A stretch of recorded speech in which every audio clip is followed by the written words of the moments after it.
Në studio është Ngjyll Musaj, mirëserdhe, faleminderit. Faleminderit.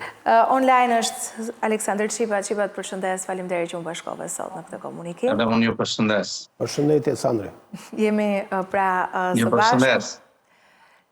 Çipa, ta nis me ju për shkak se edhe jemi online dhe unë s'dua të kem ndonjë surprizë, por gjithsesi. Pse është bërë kryefjalë çështja e IBAR-it, Bashkimi Evropian, kush është e vërteta përveç teorikës politike? Dhe këtë duhet të shqetësojë. Shiko, nuk ka asnjë dyshim që konteksti gjeopolitik në cilin ndodhet procesi i integrimit për vendet e Ballkanit Perëndimor është një çështje e interesit europianist. Europa institucionale është jo vetëm e interesuar që Ballkanit mos mbahet dhe të mos shihet më si një pjesë e margjinave të saj, por është në kuptimin institucional të fjalës një institucion që përshpejton procesin tradicional të integrimit, ndryshe nga etapat e mëparshme të ndodhura. Sepse sot, dy prej influencave malinje mbyllën Ballkanin Perëndimor, kryesisht ai i Rusisë dhe njëjtësisht për shkak të interesit tregtar në rend të parë, por edhe për shkak të tjera prej Kinës, është një karshillëk që nuk mund ta lejojë Evropa. Shto dhe faktin që politikat amerikane për hapësirën europiane janë tashmë në një proces të ndryshimit thelbësor dhe strategjia e bashkëpunimit midis dy kontinenteve, Evropës dhe Shteteve Bashkuara të Amerikës, nuk është ajo për gjatë mandatit të paraardhësit të presidentit Trump. Në këto kushte, është e përcaktuar nga diplomacia europiane që procesi i integrimit për një pjesën më të madhe të vendeve të Ballkanit Perëndimor të njohë një proces përshpejtues. Madje, duhet ta themi, ka zëra nga nivelet e larta të inteligjencës, qoftë edhe shqiptare në emigracion, të cilët e shikojnë antarësimin e rajonit të Ballkanit Perëndimor si një peshë të rëndë që do të bjerë mbi shoqërinë e mbetur në këto vende. Them mbi shoqërinë e mbetur në këto vende, sepse sikundër e dim, sot në kuptimin demografik të fjalës, Shqipëria ka gati gjysmën e popullsisë së saj brenda territorit administrativ. Dhe në këto kushte, përshpejtimi i procesit të integrimit do të rëndojë në shumë aspekte jetën e qytetarëve, në aspektin taksapagues, në rritjen e çmimeve sikundër po e vrejnë. Sot ne shohim që vetë sektori më i përfolur i ekonomisë sonë kombëtare që është turizmi, po shndrohet në një mekanizëm dhe në një pistë të rritjes grandioze të çmimeve. Nga ana tjetër, ndjes për ndërprerjen, më dëgjoni? Jo, jemi në rregull. Përveç në një telefonate që mund vite ky, po s'ka ndërprer transmetimin. Po çfarë? Ndërkohë, nga ana tjetër, administrata diplomatike e Brukselit në bisedat konfidenciale që po zhvillon me parlamentarë shqiptarë si të shumicës politike edhe të pakicës politike, këtë opsion e ka vendosur dhe e bën pothuajse në rendin e ditës dhe në agjendën ditore të komunikimit. Dhe produkti i kësaj ishte edhe miratimi i rezolutës që të dy kahet e politikës kaluan në Parlamentin e Shqipërisë javën e kaluar. Çfarë se mësaj po na tregon e gjithë kjo lloj situate. Çipa u përpoqte na sillte në vëmendje në fakt për te asaj që është një debat ndoshta i ngushtë politik këtu, kush mban përgjegjësinë, por duke parë në kuadër gjeopolitikës dhe interesave për te kufirit.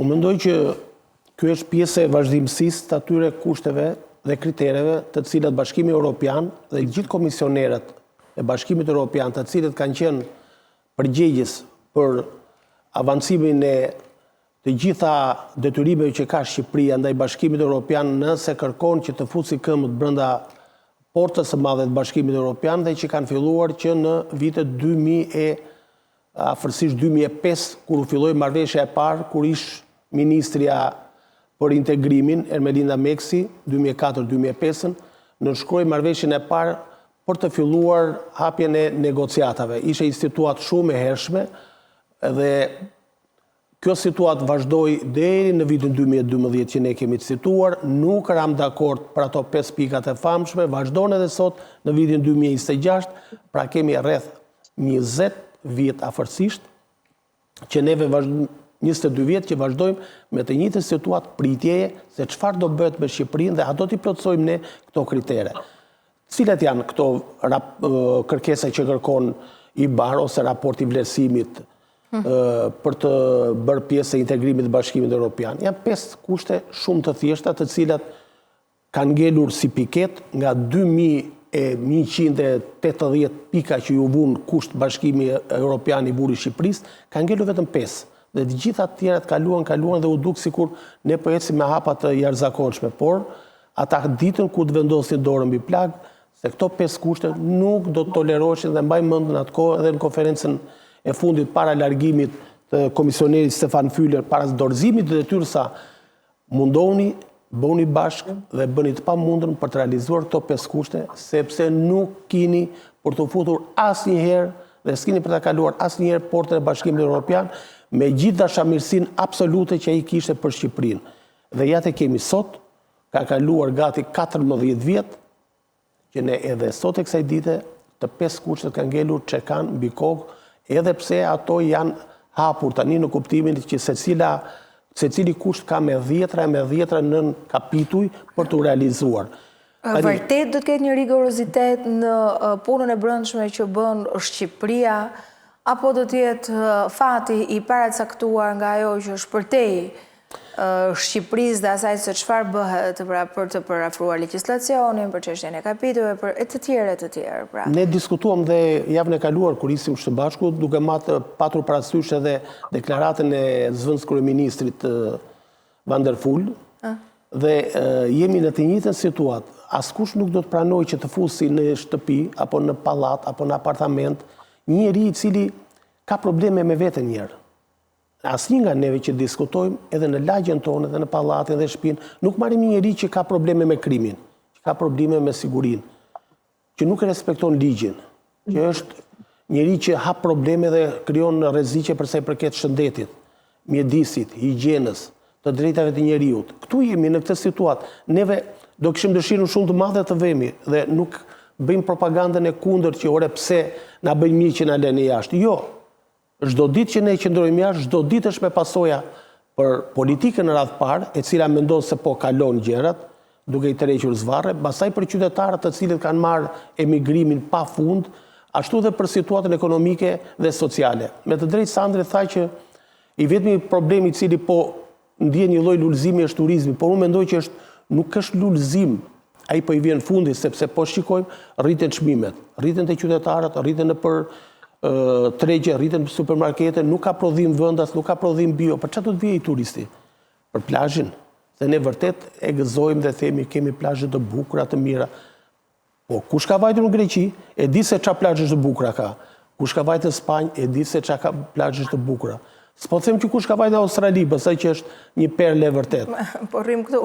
Po rrim këtu ku jemi te kjo zona jonë. Problemi është që ne duhet t'i japim dhe duhet të realizojmë atë që thonë ekspertët dhe specialistët të cilët ne nuk i marrim. Nuk i marrim në për takimet e tavolinave dhe të tryezave kombëtare dhe të politikës, sepse na duket që këta vinë nga fushat dhe vinë nga jeta praktike dhe nuk kanë çfarë na japin. Ata na japin shumë ne nuk kemi prodhimin bio, ne nuk kemi ushqimin bio, ne nuk kemi blegtorin bio, se ne nuk kemi çoban bio, edhe pse u pretendua që do të krijojmë akademinë e çobanëve. E kuptoni në çfarë gjendje jemi? Dhe kjo është shumë e rëndë. Ne kemi problemet e ujrave të zeza, të cilat i derdhim në det. Ato kanë probleme edhe me peshkimin, edhe do ta sjellin në tavolinë nesër. Ne këtë nuk e mendojmë, ata nuk ta pranojnë. Ky është shumë e rëndësishme. Dje doli Bashkimi Evropian e fundit edhe doli për një shqetësim shumë të madh që në shtator do ndërpritet çdo lloj produkti mishi që vjen nga Brazili. Ne vazhdojmë e marrim 90% të mishit nga Brazili, pulat me salmonel, mishin me probleme të jashtëzakonshme dhe askush nuk flet. Edhe kur i kërkon institucioneve të autoritetit kombëtar të ushqimit, ora më thoni kush janë kompanitë që të paktën të dërgjëjsojnë qytetarët e t'i themi mos u paraqisni më të meni te ky dyqan apo te kjo kompani. Ata e marrin, e mbyllin, nuk tregojnë sepse unë e kam deklaruar dhe e kam denoncuar që kjo është një lloj pazari pist që bëhet midis individëve të caktuar dhe kompanive për të përfituar nga ana monetare dhe prandaj nuk e bëjnë publike. Ka dhe një frazë që është mafia ushqimore, thonë, mafia ushqimit e kanë krahasuar, nuk po them për asnjë konkret, badje më të rrezikshme, më të ashpra, më të egra se nga përfitimi se mafia e drogës, po është histori tjetër. Kjo kam përshtypjen se do ta trajtojmë dhe këtë Angjëll. Tani dua të them çipa tek ajo që e preke pak më parë, kur ne themi bashkimi PD-s dhe PS-s votimin e rezolutës. Përtej asaj që ne e dim tashmë që politika nuk i thot jo aleatëve për çështje madhore, ajo që dua të kuptojmë, sepse ka një diskutim se kush përfitoi dhe çfarë ka, pra nuk është vetëm rezoluta dhe bashkimi, por duket se ka dhe disa garanci. A e ke menduar se kush ka, ose analizuar se kush ka përfituar nga kjo, është kush ka lëshuar më shumë? Po mund të kontrollohet ndoshta qeverisja, Partia Socialiste, apo do t'jenë thjesht marrëveshje të momentit që nuk mund të zbatohen, nuk mund të respektohen, nuk mund të sjellin produkt? Jo, unë mendoj që nga dakordësia midis shumicës politike dhe pakicës politike, opozita i ka heqë një mundësi të stigmatizimit shumicës politike. Pra, vetë kryeministri Rama, në një lloj pikpamje, nuk i ka pas pritur këtë dakordësi të opozitës. Sepse nëse mbani mend, para se të ndodhte kjo, gjithmonë në një seancë të fundit të parlamentit u stigmatizua opozita si një zërat e së cilës ngriheshin në institucionet e takimet ndërkombëtare duke penalizuar vendin sipas shumicës. Mirë po, miratimi i kësaj rezolute, e cila nuk është se ka ndonjë vlerë në kuptimin procedurial të fjalës, por shpreh një vullnet politik dhe garanton një nga ato 5 pikat që janë kushte për dakordsinë politike, respektimin e pluralizmit politik dhe krijimin e një standardi të përfaqësimit dhe debatit politik në institucionalizmin politik të vendit. Prandaj, në këtë këndvështrim mendoj që është një përfitim dy palësh. Nga ana tjetër, është një triumf i ndërgjegjes që lidhet me atë çka e tham edhe më parë. Procesi i integrimit të Shqipërisë në këtë fazë aktualisht njeh një intensitet në pikpamjen dhe raportin kohor, që do të thotë po ndodh më shpejt nga sa mund ta kishte menduar klasa jonë politike. Por kjo ndodh për shkak të faktorit të tretë. Faktori i tretë është faktori ndërkombëtar dhe nuk janë standardet e Shqipërisë, nuk është se i kanë ndryshuar standardet Shqipëria. Nuk është se kanë ndryshuar madje në 2-3 pika në sektorin e korrupsionit, abuzivizmit dhe kryesisht në marrëdhënien e institucionalizmit me krimin, ne nuk e kemi fituar betejën. Përkundrazi, në pikat caktuara ne kemi përkeqësime. Por unë e them përsëri, për arsye dhe të një konteksti gjeopolitik, për arsye të një interesi europian, për një arsye sepse sikundër ju e dini, ka një investim të aktorëve shtetëror të Ballkanit Perëndimor për rikthimin e episodeve kur ne konsideronim dhe bota e konsideron dhe Ballkanin fuqi baruti. Çfarë është ajo që po bëjnë? Më fal ta mbaroj se kjo është një qasje vërtet shumë e veçantë. Jo, me ato fuqi baruti se thot shumë gjëra, po. Pikërisht. Çfarë është ajo që po ndodh me studentët e Beogradit? 100 e më tepër mijë student Beogradit kanë miratuar këtë javë një rezolut e cila është alarmante. Një rezolut që rikthen gjuhën e nacionalizmit serb në marrëdhënie me Kosovën dhe në marrëdhënie me etnit në hapësinë e Ballkanit Perëndimor. Çfarë është ajo që po ndodh me të drejtën e studentëve shqiptar për gjuhën dhe refuzimin që segmente dhe struktura të nacionalizmit slavo-maqedons po kërkojnë të rikthejnë në Maqedoninë e Veriut?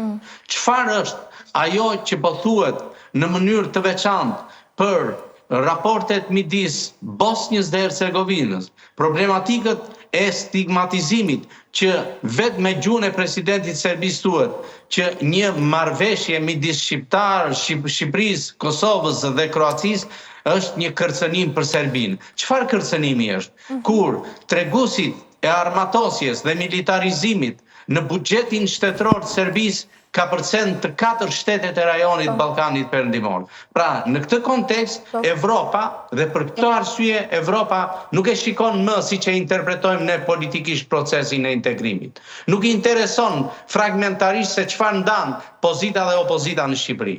Klasa politike e stagnacionuar e 35 viteve në Shqipëri është një klasë që ka përgjegjësinë dhe mbart atun e vonesave të krijuara në procesin e integrimit. Mirë po sot nuk e kanë më këtë mundësi dhe nuk do ta kenë. Ma mbani mend të fjalë. Nuk e ka më klasa politike shqiptare mundësinë e vonimit të procesit të integrimit.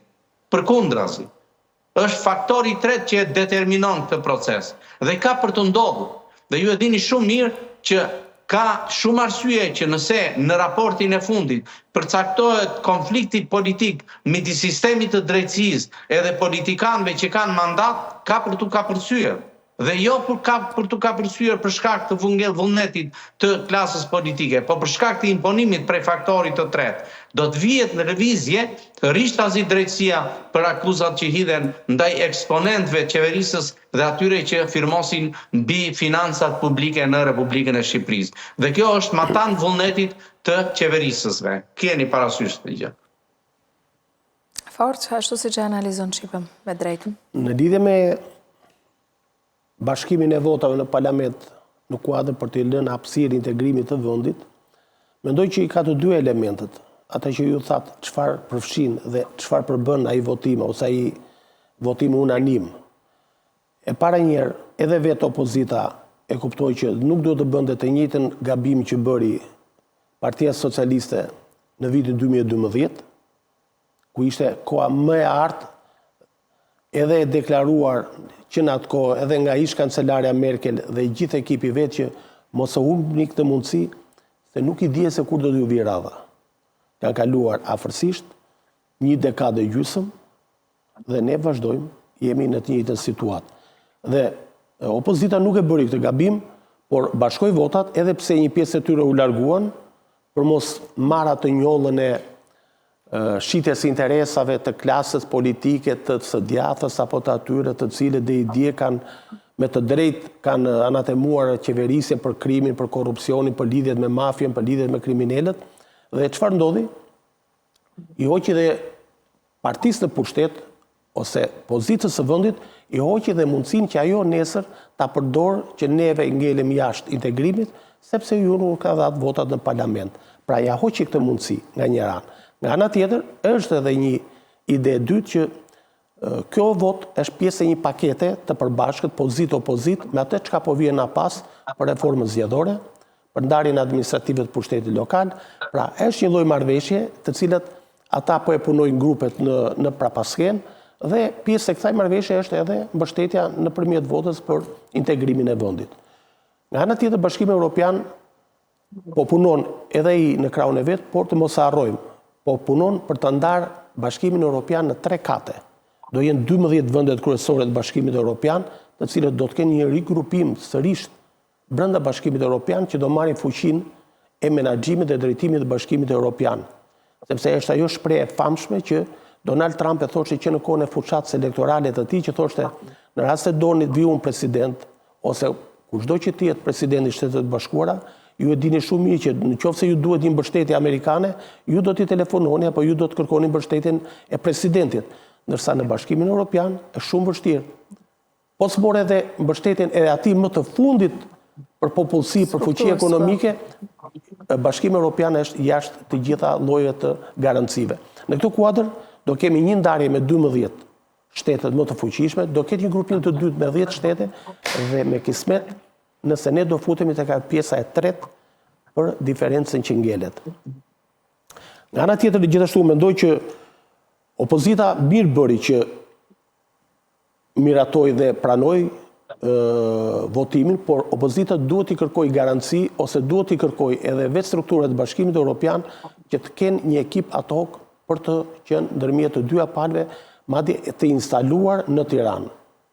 Dhe ky ekip se jo mund të jetë edhe brenda strukturave të ambasadës së Bashkimit Evropian dhe të kërkohet një lloj mbështetje fuqishme, por edhe me prova dhe fakte, dhe në mënyrë kategorike nuk i lejohet edhe pozitës, pavarësisht qëndrimeve që kanë mbajtur ambasadorët ndër vite në Shqipëri, të cilët ne jemi koshtientë që kanë mbajtur qëndrime një pjesë personale, një pjesë klanore të klaneve të caktuara brenda Bashkimit Evropian, i kemi të freskëta dhe i kemi me fakte dhe dokumenta dhe implikime të tjera të cilat rëndojnë edhe imunitetin e tyre, por edhe përfaqësimin e tyre në të gjitha drejtimet, çka nuk i bën mirë edhe vetë strukturave të Bashkimit Evropian. Nga ana tjetër, me të drejtë Çipa tha që shovinizmi serb po kërkon që të riaktivizohet për të qëllime interesa populiste të brendshme, të aktivizoj të rinjt, janë modele dhe metoda naziste, të cilat i përdorte Hitleri, i cili përpara se të fillonte një sulm, dhe përpara se të fillonte një aksion, fillonte ngritje populizmin. Dhe thoshte, ja, neve po na mashtrojnë këta, po na grabistin këta, po na poshtrojnë këta, po na sulmojnë minoritetet, njëjtin gjë bën edhe Serbia. Por edhe këtë fakt ja hodhi poshtë, ose këtë argument ja hodhi poshtë NATO, e cila vetëm 4-5 ditë më parë bëri një demonstrim të përbashkët me Serbinë për të thënë që ne unë këtu jam, edhe ju këtu jeni, kështu që ne nuk ka asnjë lloj rreziku ushtarak për sa i përket kësaj çështje. Megjithatë, jemi duke diskutuar një gjë me Serbinë që e ka gati çështja e diplomacisë në edhime, kemi analizuar çipa në çfarë nivelesh e ka. Ndërkohë nuk e di pse gjatë kësaj analize ne jemi të përqendruar tek Kryeministri Rama, që flet për gjitha çështjet e integrimit, dhe përballë kemi një ministër të jashtëm që e ndjekin gafat, duam apo s'duam ne, ajo e Italis, kjo e Karrikes, ai mesazhi që shkruante çfarë shkruante aty, dhe nuk shikojmë asnjë nisëm në nivel gjithëpërfshirës politik, ndoshta edhe për konsulta që mund të bëhen në kuadër të diplomacisë që janë shumë të rëndësishme, por kemi pra vetëm thjesht analiza dhe për figurën e kryeministrit Edi Rama si në zgjedhje, ashtu edhe sa i takon pra proceseve të tjera të integrimit. A mendojmë, a do duhet të shkojmë drejt kësaj çipa? Ta ngrejmë diplomacinë në një nivel tjetër me gjithë këto zhvillime? Shiko, unë nuk mendoj që do ndryshoj tipologjia e kryeministrit Rama, i cili diplomacin kërkon ta ketë vokacion individual. Drejt. Fakti që ai ka një itinerar dhe agent lëvizjesh personale, por edhe në pikpamjen institucionale, që shpesh të i kalojnë staturën e ministrit i jashtëm për Evropën, është një preferencë e tij. Sot ai është duke udhëtuar në Korenë e Jugut. Ndërkohë që njoftimi ka dalë nga mediat dhe shumë kush mendon që pse dhe çfarë konteksti ka kjo vizitë e kryeministrit të Shqipërisë në Korenë e Jugut, ku aq më tepër distanca gjeografike dhe interesat tona në fakt nuk njohin ndonjë emergjencë. Por, nga ana tjetër, është vetë kryeministri që kryeson në disa prej samiteve ku përfaqësohen autoritetet politike të ekzekutive dhe të presidencave të vendeve në nivelet më sipërore të tyre. Nuk ka asnjë dyshim që 2-3 në episodet që janë trajtuar mediatikisht si incidente nga ministri i ri, Zoti Hoxha, janë një pakujdesi e cila bën më tepër përshtypje edhe për një arsye tjetër. Se ndoshta është i vetmi ministri i jashtëm dhe për Evropën që vjen prej diplomacisë, prej një karriere konsistente në cilësinë e të qenit ambasador. Ai ndoshta për më shumë se 20 vjet ka qenë ambasador dhe kanë karrierën dhe CV-n e vet, statusin dhe karrierën e ambasadorit. Dhe këto 2-3 episode që kanë marrë dimensionin e incidenteve, në fakt e rëndojnë imazhin e tij dhe perceptimin publik për këtë gjë. Por në pikpamjen publike nuk kanë shkaktuar një diversitet në marrëdhënien midis kryeministrit dhe ministrit i jashtëm dhe për Evropë. Madje kryeministri nxitoi ta justifikonte me rastin e Italisë, se pastaj mund shkojmë në një incident diplomatik. Pikërisht. Po, nëse nuk do ndodhte, ajo mund t'i shkaktonte një problem në relacionet fqinjore dhe aq më tepër në marrëdhënien strategjike që kryeministri Rama po mban me Italinë. Dhe do të shkaktonte jo vetëm për shkak të kampit, por edhe për shkak të një raporti që ka ndërtuar në kushtet e hapësirës rajonale. Relacioni midis Shqipërisë dhe Italisë nuk është i njëjtë me relacionin e Shqipërisë dhe Greqisë, dhe aq më tepër nuk mund të përqaset krahasimisht as me marrëdhëniet që ka Shqipëria me Turqinë. Pra, në këtë këndvështrim, nëse do të krijojë një precedent ftohjeje apo qoftë edhe të kostos diplomatike midis Shqipërisë edhe Italisë, ajo do të ishte shumë e rëndë me pasoja të cilat ne nuk kemi në gjendje t'i njohim në thellësinë e tyre, për shkak se shumë herë marrëdhëniet dhe projektet që se ndërtojnë të dy vendet kanë qenë në diskrecionin e tyre të zhvilluar midis kryeministrave dhe jo në nivelet e tjera të administratës. Kështu që reagimi i menjëhershëm si nga kryeministri që e parapriu, madje reagimin e parapriu kryeministri, pastaj reflektoi edhe ministri Hoxha që e bëri gabimin verbal. Në këtë kontekst mendoj që sot Shqipëria, dhe këtë duhet ta themi, për shkak të procesit dhe fazës në cilën ndodhet procesi i integrimit, e ka shumëfishuar prezencën e administratës diplomatike në Bruksel. Po të marrim një informacion, stafi njerëzor që punon për çështjet e integrimit në Bruksel, që jo vetëm nga ambasada e Republikës së Shqipërisë në Belgjik, por edhe nga ambasada e Republikës së Shqipërisë në BE dhe në NATO, ka një koordinim i cili nuk ka ndodhur më parë. Pra, e kam fjalën, jo se është seriozitet, por është i lidhur më së shumti me burokracinë e procesit. Dhe për këtë arsye, besoj është një përgjigje ndaj kërkesave që vijnë prej faktorit të tretë, pra prej Brukselit zyrtar për këtë proces. Ndërsa çështja e evazivitetit të krijuar për statusin që ka Shqipëria, jo njëherë në Komitetin Politik të Evropës, pastaj diskutueshmëria që ka për Bashkësinë Evropiane e tjerë, më shumë se sa me Shqipërinë është e lidhur me ato lojrat që bëjnë nivelet e larta të Brukselit, ose thënë ndryshe vendet e Europës qendrore. Vendet e Evropës qendrore gjithmonë e kanë pasur dhe vazhdojnë ta kenë, ndoshta edhe si një arsye të paragjykimit të tyre për Ballkanin Perëndimor, se kërkojnë që nuk mos kemi të njëjtin status. Dhe ndoshta këtu ishte arsyeja pse u lëshuaj shumë kritik me të drejtë ndaj kryeministrit Rama kur votoi në shtypin gjerman atë bashkëletrën me presidentin e Serbisë për të pranuar një status jo me të drejta të plota në Bashkinë Evropiane. Në fakt, ajo më shumë bëri efektin e përkundërt, sepse i dëshmoi Evropës që brenda konspiracioneve që mund të lindin me statuset e dyshifishta të shteteve në Bashkinë Evropiane mund të ketë një kosto vetë për Evropën.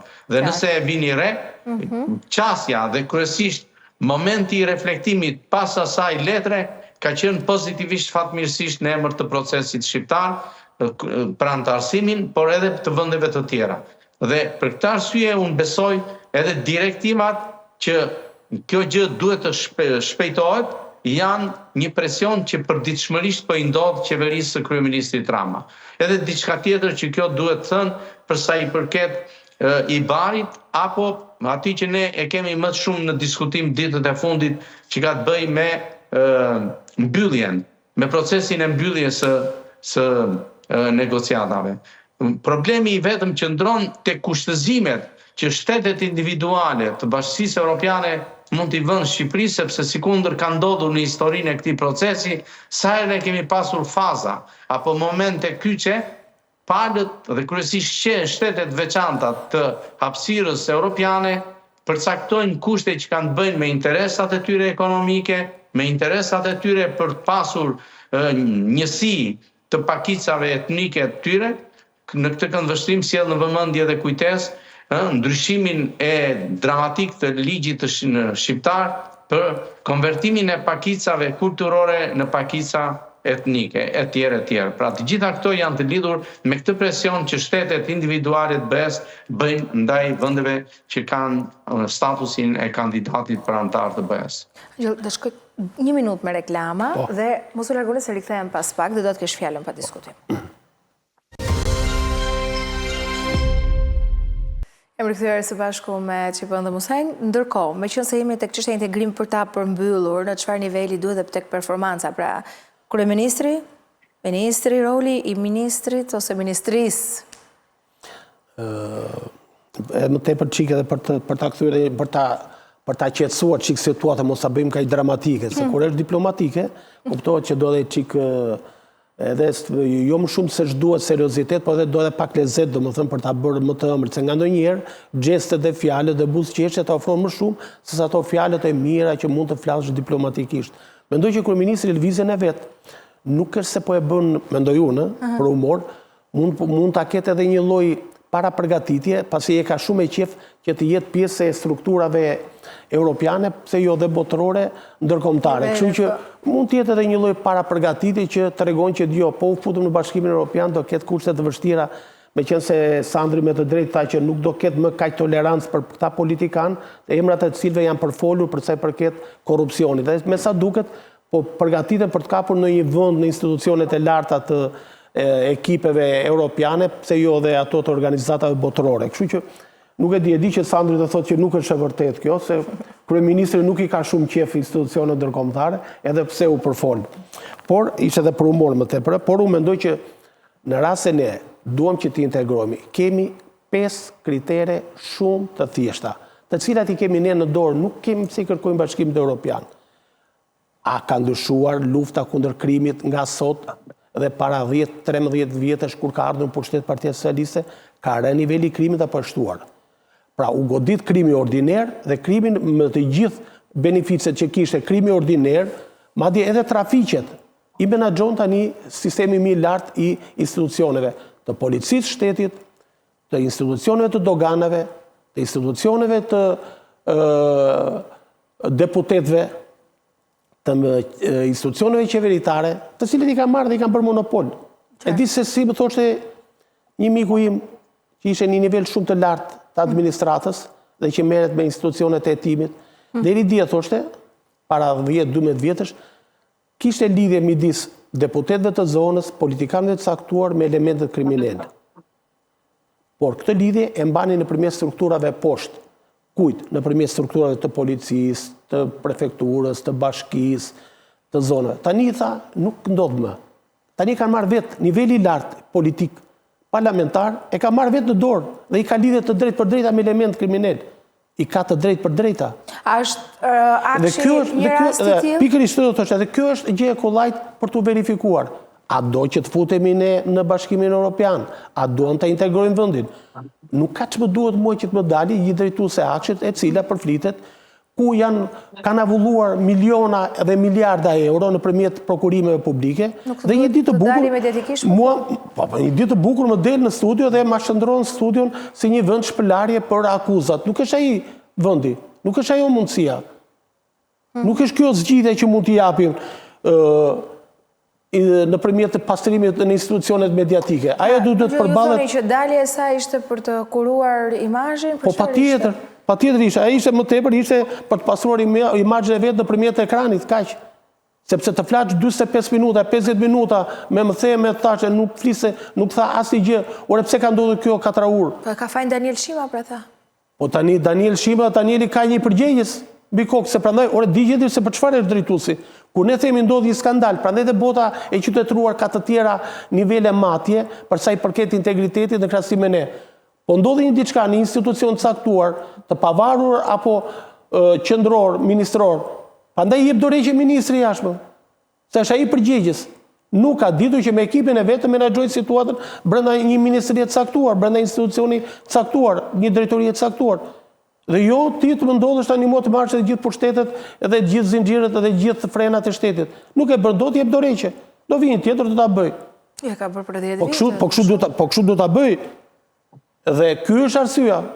Dalja e drejtoreshës, ish drejtoreshës së Akshit atje ishte pafalshme, sepse mbas asaj dhe para asaj u mblodhe dhe gjykata e lartë, pastaj dole dhe denoncime të tjera, të cilat e lidhin edhe me emra individësh, pastrimesh të elementeve apo të emrave të ish gjyqtarëve, prokurorëve, të cilët kanë pasur probleme, por u janë pastruar dosjet nëpërmjet ndërhyrjeve që ka pasur aksesin nëpër institucionet e tjera të cilat kanë mundësi që të arshivonin dosjet e tyre. E dini ju që kur ka filluar vettingu, ka pasur një projekt të caktuar midis Interpolit dhe Ministrisë së Brendshme. Dhe ata nuk pranoi Interpoli në mënyrë kategorike që të merresh Ministria jonë e Brendshme drejt për drejt me grumbullimin e të dhënave të gjyqtarëve dhe prokurorëve për çfarë? Për lëvizjet jashtë vendit, hotelet ku ka fjetur, restorantet ku ka ndënj. Madje u ndi një rast që një nga këta personat, unë ka pas rast se kam takuar e kam biseduar gjëre gjatë para një 10-12 vjetësh.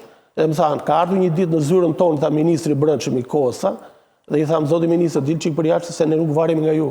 Ne varim në Interpoli dhe paguheshin nga Interpoli, edhe me pagat të shkëlqyera. Dhe ata kanë zhbiriluar edhe majën e gjilpërës. Po çka ka ndodhur? ata i kanë zhbiriluar dhe i kanë quar, i kanë archivuar. Ku? Te Akshi. Dhe Akshi ka fshirë. Se tani bëhet lidhja midis asaj deklarate që u bë 2-3 ditë më parë nga shumë personazhe që janë njohës të pjesës së Akshit me ngjarjet reale dhe janë të përzira. Se duhet të ndodhi një gjë e tillë? Merre, hape, rregulloj, sistemoj, çoje të vej para drejtësisë. Kur të mbaroj gjyqin ajo zonja apo zonjusha, atëherë le të kërkoj dhe pafajësinë, le të marrë dëmshpërblim dhe le të ndëshkohet ai tjetri i cili e ka akuzuar apo e ka dënuar padrejtësisht. Po ne nuk mundet tani të rrim peng. Spunon sistemi, janë marrë të dhënat, janë grumbulluar të dhënat, janë vjedhur të dhënat, u masakruan të dhënat. Para ca ditësh unë rihapa një temë në lidhje me Akshin, kur dolën dhe të dhënat e patronazhisë, ne mbaj mend, e kupton ku kishin arritur po jo?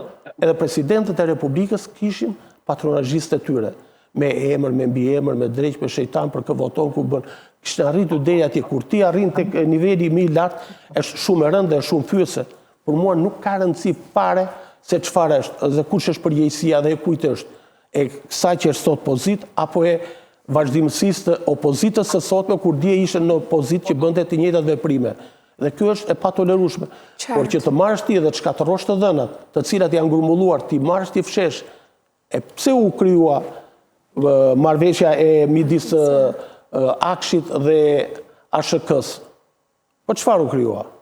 Akshi dhe hipotekës, pikërisht se me Akshin merreshin parat, grumbulloheshin dhe nëpërmjet hipotekës do bëj pastrimi parave. Dhe kjo ishte e thjeshtë fare, të gjithë e dinë. Dhe prandaj spaku tani ka bashkuar dy çështjet. Dhe unë shpresoj që të çoj deri në fund, mos filloj të ndaj prapë dhe pastaj mos gjendet përgjegjësia. Çfarë mesazhesh na dhanë ish drejtoresha e Akshit, një nga personat më të përfolur të momentit në atë që është grupi strukturuar kriminal, me daljen e saj mediatikisht, përveç sjelljes lodhve, fakti që është e pa banesë, e të tjerë, se u mbrojtën nga kryeministri për këtë, po ndërkohë disa pasuri janë sekuestruar dhe dyshohet që nuk kanë shkuar në konfiskim, por dyshohet që janë të zonjës në fjalë. Çfarë ndodhi? Si u perceptua? Shiko, unë mendoj që e para njërë nuk pres mesazhe sepse statusi juridik në të cilin ndodhet ajo aktualisht e bën të pamundur që të ketë mesazhe për publikun. Ka dy gjëra që në Shqipëri shndrohen në gjyqet publike para rendin proceset juridike dhe kjo është e gabuar. Sepse ndryshojnë edhe qasjen dhe krijojnë elemente të disinformimit. Dy gjëra janë evidente nga afera e këtij institucioni. E para, aty, si kundërhetim, përqendrohet një nga buxhetet më të rëndësishme të buxhetit financiar vjetor të shtetit.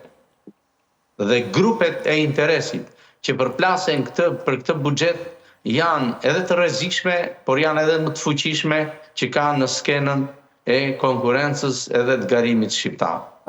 Madje në këto grupe, në këtë kacafytje të grupeve të interesit, nuk janë përfshirë vetëm kompani të interesuara në fushën e kibernetikës apo e thënë ndryshe në informatik, por me sa duket janë të infiltruara në mënyrë të rrezikshme dhe alarmante edhe struktura kriminale të grupeve të organizuara dhe të krimit të organizuar. Nga kjo përqasje është shkrytur ky perceptim dhe që de facto nuk ka alibi që e justifikon se si është përdorur dhe se si është administruar kjo gjë.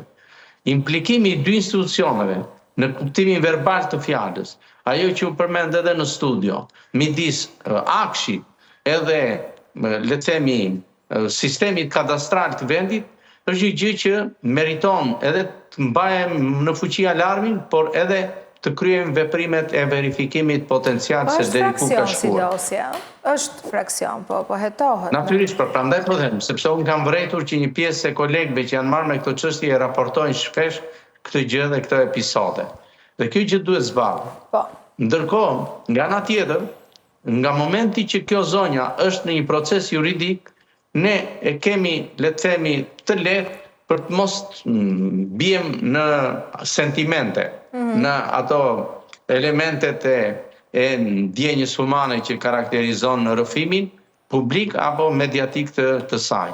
Procesi juridik është ai që do ta zbardhë dhe do të evidentoj edhe përgjegjësinë e saj, por edhe mëkatësitë e saj të kryera në cilësinë e qenit titullare e këtij institucioni. Ajo që ne gjithmonë na mban në një ndjeshmëri të lartë si shoqëri e si opinion publik ndaj kësaj afere ka të bëjë pikërisht me raportin, dhe kjo gjë është çështje e zbardhjes së mëtejshme, sepse duhet të themi faktin që kjo është ende në hetim. Unë nuk kam indicie që ka përfunduar procesi i hetimit për këtë aferë. Jo. Ma një qasje që pak ishte që pasi fitoi një lloj lehtësie nga pra arrest në shtëpi dhe detyrim paraqitje, menjëherë doli në media. Tani ne edhe duam të lexojmë mesazhet e kësaj prezence, nëse për qëllimin. Kjo është unë mendoj që kjo është një manovër individuale dhe nuk ka të bëjë fare me procesin. E kuptova. Sepse nëse procesi i hetimit ende vazhdon, dalja në një medium të rëndësishëm kombëtar, nuk është se ndryshon rrjedhën. Mund ta ndikojë në kuptimin perceptual të fjalës, por nuk e ndryshon dot rrjedhën. Sepse tek e fundit proceset padyshim se tek e fundit proceset e hetimit janë procese faktologjike. Bazohesh mbi fakte, ndjek faktin, zbulon faktin dhe nëse ka implikime evidenton dhe përgjegjësinë dhe i jep vlerësimin juridik çështjes dhe e çon atë në gjykat. Dhe ndryshimi i masës së sigurisë më së shumti ka të bëjë me atë verdikt që u dha dhe prej gjykatës së lartë, meqense është bërë një natyrë, le të themi, kaq diskriminuese në sistemin ton që ka persona dhe jo vetëm ata politik që qëndrojnë në masën e sigurisë me arrest në burg, herë me drejt dhe herë pa të drejt. Dhe kjo gjë më shumë goditi normën e krijuar si stereotipi nga sistemi i drejtësisë dhe nuk kishte të bënte thjesht me lehtësimin e rrethanave në procesin hetimor ndaj zonjës apo ndaj të akuzuarve të tjerë për këtë aferë në akshin shqiptar. Unë mendoj që në vazhdimsi kësaj që thot Sandri me të drejtë, media, edhe pse liria e medias është e tillë që mund të kërkojë që të nxjerrë dhe lajmin, por pavarësisht se sa është zonja që të bëj pyetje të cilat shpeshherë zbardhin të vërtetën, bien ndesh ose edhe kur është kundër interesit politik të një klase të caktuar politike në opozitë, apo sidomos të pushtet, se më tepër frika është për pushtetin, sa i tremb më shumë, pse jo edhe për vetë dëgjuesit, qytetarët, shikuesit, të cilët duan që nga moderatorët të bëjnë ato pyetje të cilat i intereson publikut të përditshëm dhe që dëgjojmë neve në ambientet e përditshëm. Po hetim nuk i bë dot, sepse është absolutisht jo, dhe Sandri me drejtë tha dhe unë jam me Sandrin që ajo për sa vetë mund të flasë çfarë të dojë, të mbroj veten, ta bëj, kërkoj, e përdori media të gjitha. Por fajtor për mua janë institucionet, të cilat i thanë ne të kemi lënë në arrest shtëpie, ne të nxorëm në arrest të shtëpisë, sepse doli një vendim që ti apelove, tani le të vazhdojmë me ato akuzat e tjera dhe le të marri ta arrestoj dhe le ta çoj në qeli. Se meqense kjo ka vazhduar, ka nxjerrë të dhëna, ka kërkuar të ndikojë mbi publikun, mbi njerëzit për provat që ka spaku, ta marri ta arrestoj tani, sepse me të njëjtin model ka përdorur edhe për shumë zyrtar të tjerë të cilët i ka arrestuar për një fjalë goje, për një mesazh. Dhe ne kemi rastet e plota për shumë personalitete, qoftë kryetarin e bashkisë, qoftë ish presidentin e me radhë. Pse kjo ndarje me dy njësi matse? Pse duhet ketë këtë lloj diferencimi? Sepse pikërisht tek Akshi janë përlyer shumë të tjerë, me shumë të tjerë të cilët janë shumë afër kupolës qeverisë, vetë apo të tjerë familjarë të tyre. Dhe kjo është e papranueshme dhe prandaj e bën një gjë të tillë ajo. Madje pse jo, unë dyshoj që mund të ketë dalë dhe qëllimisht për të thënë që dëgjoni, unë po dalë dhe një herë, kështu që po më shtrënguar shumë, unë do flas ç'a di. Presion kjo pastaj, kjo është presion. Po patjetër ishte për të dyja, për ata të cilët nuk po i krijoni lirinë e plot, por që i kishin dalë garant kur kanë marrë, se kur i merr lekët, duhet mendosh për ç'a po i marr këto para. Se mund vinë ty e mua e Sandrit, tonë nati japim ja 2 thas me lekë, por për ç'a janë këto lekë? Janë lek krimi, korrupsioni, vjedhje, grabitje, babëzitje, Po çaj dua, se puna, nuk është puna ime, nuk është djersa ime. Ajo po thoni që zonja në fjalë ka pat garanci dhe... Po patjetër, po pse kush e bën pa garanci? Me garanci dhe garanci të plot, duke përdorur gjithë instrumentet e shtetit. Ka kërcënojmë sipas jush? Deri në nivelin më të lartë të shtetit. Të qeverisjes. Patjetër. Po thoni që kërcënoi Edi Ramën. Po tani unë nuk e di, unë se të dëgjova emrin, unë po të dëgjoj emrin do të thosh Edi Ramën. Po s'ka më të lartë, kush është më lartë? Po nuk e di. Ka në qeverisje, ka në pushtetin qendror, në pushtetin lokal, ka në sistemin e drejtësisë, në për sistemin e hetimit. Edhe sot, po ta shikoni, është një pjesë e mirë e këtyre zyrtarëve të drejtësisë që marrin vendimarrjet më të mëdha, kanë probleme me veten. Kur ne diskutoni për vettingu që ore duam të gjithë shqiptarët duan drejtësi, duan një reformë drejtësi ku të gjithë jenë barabartë para ligjit. Ky është parimi. Sa janë larguar sot? Gjysma e anëtarëve të vettingut që përzgjodhen këta gjyqtarë sot nuk janë më. Pse? Kanë pas probleme me veten. Dhe unë di në djenin time nga një ish ministër drejtësie kemi bërë dhe publike, po ua them, Eduard Talimi, që thot, janë dhe 6 personat të tjerë që janë shumë herë me dosje shumë herë më të rënda se ata që u larguan nga vettingu, nga anëtarët e komisionet të vettingut KPK-s dhe KPA-s, që vazhdojnë kanë marrë vendime akoma, deri ditët e fundit vazhdojnë. Prandaj ka probleme kjo situatë, prandaj nuk mund të përtypet. Vetë se është momenti që nuk mund të dështojë. Dalja e Koçanajt e intimidon, ose është një presion dhe për sistemin e drejtësisë, se Qipa e dha idenë e tij që faktet janë aty, dosja është aty, është për opinionin publik. Unë e pata të qartë, a kuptoj dhe nga ju. Po prandaj po të them që nëse ishte në pozita të shëndosha sistemi i hetimit të prokurorisë dhe të SPAK-ut, sapo kishte dalë në intervista ta merrte dhe ta ndalonte. Dhe ta shoqëronte dhe ta mbante se nuk ka të drejtë të flasi. Po a mban mend që kolegu jon Artan Hoxha pse doli një emision vajte arrestuar me 7 makina te një televizion tjetër. Që s'kishte lidhje fare, nuk kishte as i ndaluar as i shoqëruar as në gjykim, vetëm thjesht se dha 2 fakte. Ndërsa kjo del dhe fillon tani na bën moral kur e ka dosjen e hapur. Pa është detyrimi i SPAK-ut që ta marrë ta thrasi dhe ta çojë aty. Po ndalon njëri dalin në media të... Po patjetër a është në hetim pra SPAK-ut. A ka mbaruar hetimi? A ka filluar gjykimi? Po nuk e ke të drejtën për të folur. Nuk e ke drejtë për folur në lidhje me çështjen.